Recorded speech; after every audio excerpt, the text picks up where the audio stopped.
Nagsimula na kagabi ang bagong series sa GMA Prime na Slay na ipinalit sa katatapos lang na May Ilonggo Girl.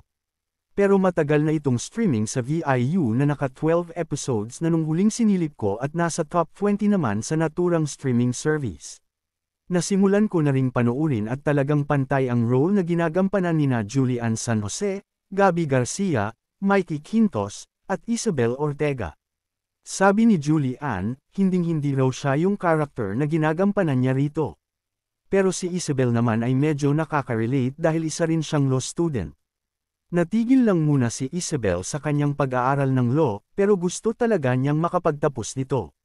Pero sa ngayon ay nag-focus muna siya sa kanyang showbiz career.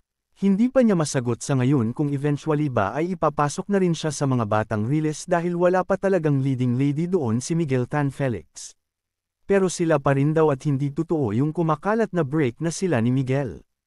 Hindi po kasi kami ma-post ngayon na magkasama kami, which is true naman din po na nabawasan yung times na magkasama kami, dahil nga sobrang busy kami sa mga projects namin.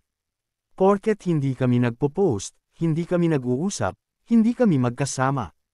Definitely, nag-iba lang talaga yung focus namin sa ngayon, pakwi ni Isabel nang nakatsikahan namin sa nakaraang media conference ng Slay. Basta going strong daw silang dalawa, pero we still make sure na priority pa rin namin yung going strong po. Happy, very happy. Syempre, there's still part na we want to keep for ourselves naman din.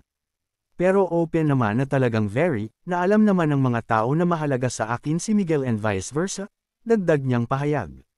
Natanong na rin namin kay Isabel ang tungkol sa kandidatura ng kanyang amang si Senador Lito Lapid sakaling pakiusapan siya.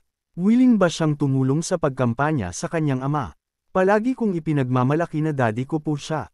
Syempre naman I'm here to support my dad sa lahat ng ventures niya. So, opo, saad ni Isabel.